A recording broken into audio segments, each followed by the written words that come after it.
Hello everybody, I'm Murray Dawson from the Tasman District Nelson, and in this video I'll be talking about the biggest misuse of public funds in New Zealand's history. $200 million will be spent on the Waimea Dam. So what's happened here is this $200 million project is spread amongst 30,000 residents. That's about 12,000 rate-paying units, so each rate-paying unit has to come up with $10,000. If this was a national project, it would scale up to in excess of $20 billion. So what principles should have been followed by our council? Well, it should have been open, transparent, and it should be democratic. It certainly has not been any of those. So the sickest thing about all this is the Waimea Dam is not needed and it won't work. Started out as a $20 million project and is now projected to cost in excess of $200 million. Tasman District Council has consulted, but only in bad faith. So where is this dam and what's the project? The dam's being built in the Lee River here, which flows down into Wairau River, flows onto the Waimea Plains, which is 7,000 hectares or so, and then the water flows out to the estuary here.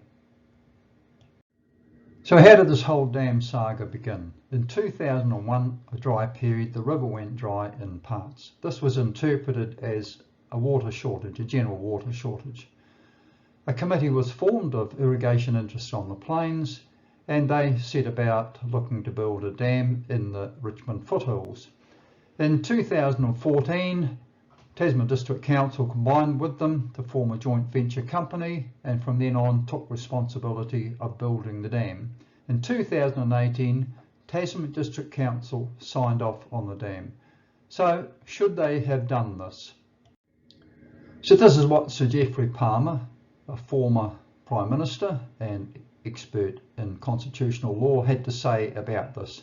In essence, he said, councils should not become involved in private schemes, and in particular irrigation schemes. This is exactly what the Tasman District Council has done. So let's look at an image of the water resources on the Waimea Plains. The blue represents the aquifers, and this is the upper gravels which host the aquifers used by the Waimea Plains, and below here is 2,000 metres of gravels which host further water. So let's look at a schematic representation of the previous diagram. So this is modelled as being a lower confined aquifer, 20 million cubes of water, upper confined, 37 million cubes of water, unconfined aquifer, underground stream flowing through the gravels, and the dam is up here, flows through the gorge and flows out to the estuary beyond here. Of interest also is this fault system which has created the Mutori gravel basement, 2,000 metres deep, hosting hundreds of millions of cubes of water. So let's have a brief look here at this unconfined aquifer, this river flowing through the gravels. It flows at about 10 cubic metres a second, and the average pumpage, mean pumpage, is less than 500,000 cubes a second. So you can see these proportions here, average pumpage, average flow. The amount of water we take from that is about 5%. It is minor, more could be taken. So let's have a look at these confined aquifers now. They are more represented by the volume of water in it than the flow rate. So the upper one, 37 million cubes, the lower one, 20 million cubes, 57 million cubes altogether. And how much is used over a typical 12-week summer period? A minor amount and a minor amount. So if you add these two together and compare it to 57 million cubes, we use a mere 1% or so of the water from those aquifers. So what sort of demand does urban supply put upon the aquifers in general? Well, this is the projections here, because after all we're looking to the future. This yellow one here is made by a couple of Tasman District Council staff members on a spreadsheet made about 15 years ago. So as you can see, the timeline that I've shown here, 2004, 2055, That's not the 100-year projection which is used, but it gives an indication of what these projections are. So it's another one done by Tasman Regional Water Resource Group. That was done way back here somewhere. I've started from 2022. So they reckon that in about 25 years from today, we'll be needing 28,000 cubes. A more credible report is this one here done by MWH Stantec consulting firm, and they project that in that time we will need about 15,000 cubes. So compare 15,000, 28,000. So what has actually happened with pumpage from 2004 to now? Here's the trend line going downwards. We can't guarantee that the demand won't increase at some stage, but currently over the last 15-17 years it has been reducing. So this future demand thing is very important in regard to the proposed capacity of the dam. So let's have a look at the projections made by the two staffers from Tasman District Council. They made this in about 2004. So we need to note this in comparison to what was said recently. They projected in 100 years we would need 60,000 cubes a day for urban demand. The other projections are about half of that. The MWH Stantec was 30,000 cubes, not 60,000 cubes. The 30,000 cubes is a credible one. So the other thing to note about this is that the variation between winter and summer demand. Winter 5,000 cubes a day, summer about 60,000 cubes a day. So let's have a look at the next slide and see how that stacks up. So let's look at the actual summer winter variation. So this is 2019, and this is the two aquifers which supply urban demand on the Richmond Plains, the Waimea Plains. Winter pumpage up to summer pumpage, back to winter pumpage. There were some restrictions here. The other bore system, winter pumpage, summer pumpage, once again there was a reduction in here because of rationing, and it kicked up again. So the main point we take from this is that the winter to summer variation might be 10%. On the previous graph, the staffers indicated that the winter to summer variation would be about 1,000%. So clearly there is no credibility in their projections. So let's look at the demand assumptions made by the Irrigators Committee 2007. 5,800 hectares includes part of Rabbit Island. It includes other areas which would require pumps and pipes, many tens of millions of dollars. 4,000 hectares would be a more credible area. Irrigation, 30 mils a week, high irrigation rate. Insure against 1 in 60-year drought. A 1 in 10, 1 in 20-year insurance premium would be much less than the 1 in 60-year. Minimum flow 1.1. Without a dam, the minimum flow is 0.8. So raising it from 0.8 to 1.1, purely a creation of this committee, has increased the volume requirement in the dam. Adopt the 100-year planning horizon, simply crystal ball gazing. Future regional demand. Nelson City Council documents show they've got enough water for themselves for 50, 60 years. They will not be needing bores on the Waimea Plains, which is what this 22,000 cubes is here. Also, when amalgamation takes place, an integrated water supply will provide insurance for both communities for many, many decades. So these are simply gold-plated demands and should not have been accepted.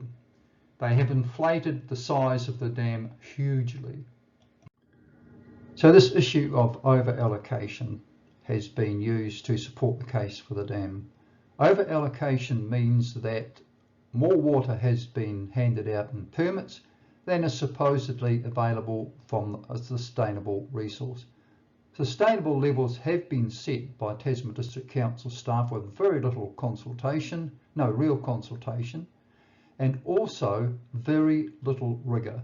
Some mathematical modelling has been used, completely ignoring the realities of the water resource, and they've come up with a gradually reduced sustainable take, which of course has led to the situation of over allocation. So let's consider the issue here of rationing and what triggers rationing. Rivers have been used as the trigger for rationing. There's no sense in this, especially for those who pump from groundwater. Maybe for river extractors, which is only Waimea East Irrigation Company. Everybody else takes from groundwater. River triggers make no sense whatsoever.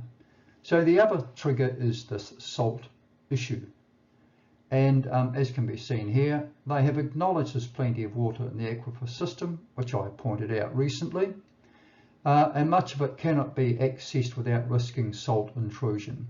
So let's look at the salt intrusion issue. But just before we do that, note that Council has restricted urban development over the last 5 to 7 years by not allowing applications to come in for residential development. The other thing before we move on to salt is that urban expansion will save water. An urban hectare uses 1/3 of the water of an irrigated hectare. Urban expansion will reduce the demand on the water resource. So let's look at this much quoted issue of salt. There's been a salt intrusion of a minor amount once in 2001, and this is the graph representing salt level. So here's the salt level in blue, recorded over April-May 2001. Here's the Tasman District Council current limit for salt, so we can see it exceeded that for about a week. This is the Ministry of Health guidelines for salt levels. It needs to be remembered here that salt is not a poison. So now, as we can see, for a very short period, in 1 week, ever since the salt level has been recorded, it exceeded the current TDC guideline. Hardly an issue. So how do restrictions affect individual water users? I've taken Orchard A here on the Waimea Plains, and this is pretty representative of how rationing or restrictions impact upon most water users.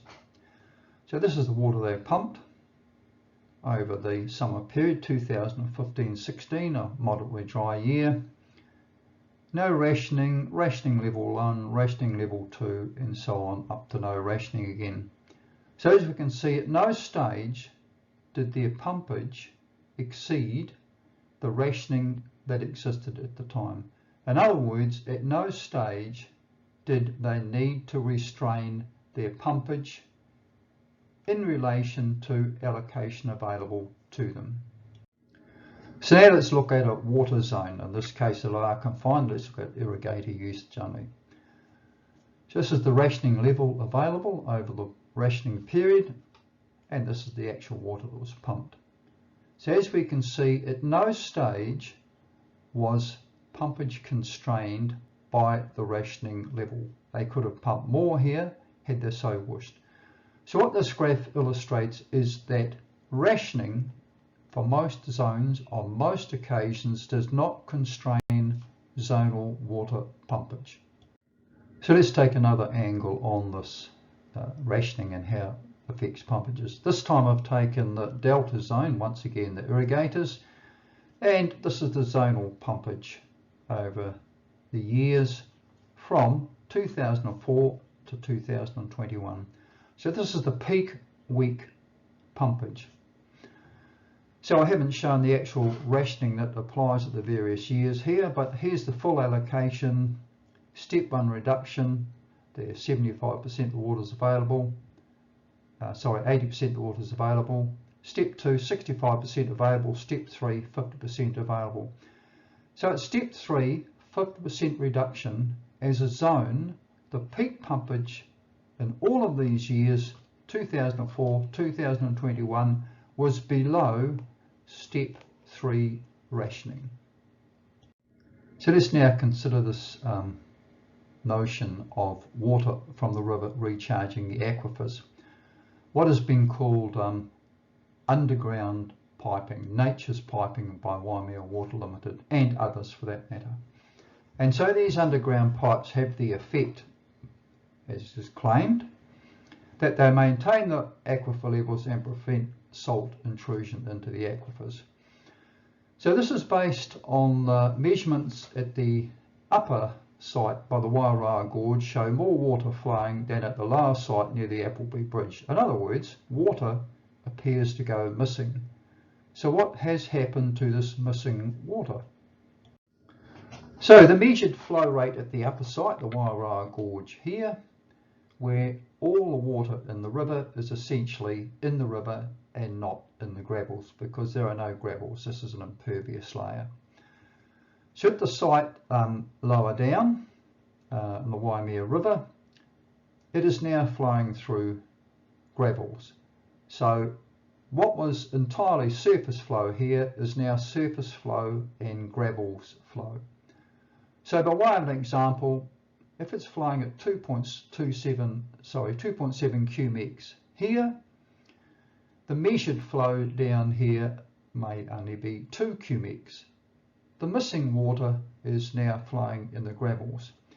Now that's a slightly simplistic answer to it, because also in this lower part water is flowing into the gravels from this aquifer system, and these aquifers on almost all of the plains are higher than the river, hence water is flowing from the aquifer into the rivers generally. So one of the issues raised is that groundwater pumpage will induce significant losses from the river.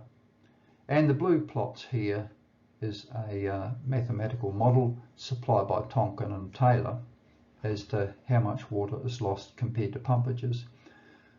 So what has actually happened, so these are measured plots, river losses compared to groundwater pumpage, and as we can see, there is no clear relationship between them. And indeed there can't be, because there are hundreds of bores on the plains, varying distances from the river and varying gravel conductivities, etc. It is far too simplistic to simply have groundwater pumpages, a nice relationship between that and river losses. This model, as used by the dam proponents, supplied by Tonkin and Taylor, is not fit for purpose. So this issue of the river recharging the aquifers is fundamental to the case for the dam. Release the water from the river and it flows into the aquifers where it's available for use by the groundwater pumpers. This question was asked repeatedly by councillors of various consultants and staff members. So here's a selection of questions and answers. Connection between rivers and aquifers, a certain amount goes into the aquifer in response to pumpage. Hardly a precise answer. What percentage of water would reach town bores? Hydrology over the last 50 years had answered that question is built into the model. The percentage has not specifically been reported upon. Hardly a helpful answer. Is it possible to put numbers on how much water goes to bores and how much goes to the sea? Remember, these are questions asked by councillors at workshops, etc. I will revert back to get some numbers on this. However, the scheme is for security of supply, minimum river flow and allowing for 100-year projections. In this context, it is not so concerning how much water is going where.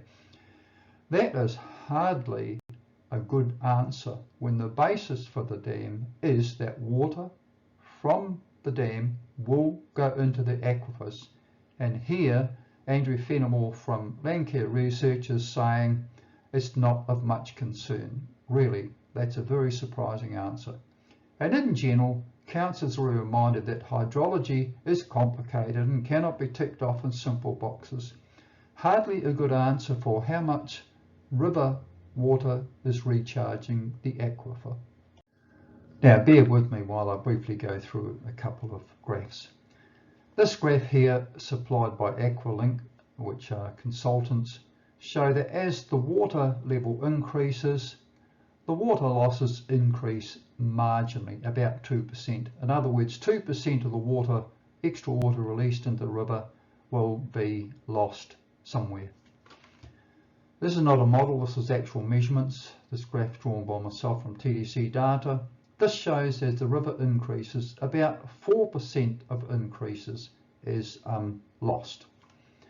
A more typical example, and counterintuitive in a way, is this one from 2006, that as the river flow increases, the losses decrease, they go down. So as you go from somewhere 1.5 cumex, 2.5 cumex, you're losing less water somewhere. So all of this adds up to that you cannot simply say that water, significant amount of water released from the dam will go into the aquifers or anywhere. It won't. There's also this notion that if you don't use water, it will be saved. So Joseph Thomas, who's a staff of the Tasman District Council, specialises in water. So the objective of the system is eking out of the water to stop the river going dry and avoid requiring cessation of takes. He said this to a commissioner's hearing. So the idea here is that if you don't use water from the river, it is somehow saved, which this is nonsense. If you don't use water from the river, it flows out to sea, as most people would suspect. So let's have a wrap up here. This dam is not needed.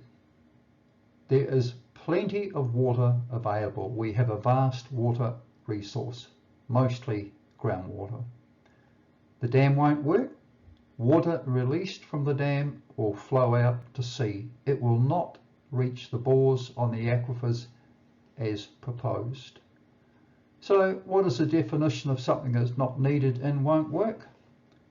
The diagram says it all. It is a white elephant.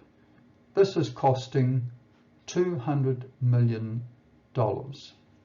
Well, I hope that you will tune in for my next video, which will be on cost, liabilities and funding, etc. So in the meanwhile, thanks for listening. I hope you found it useful.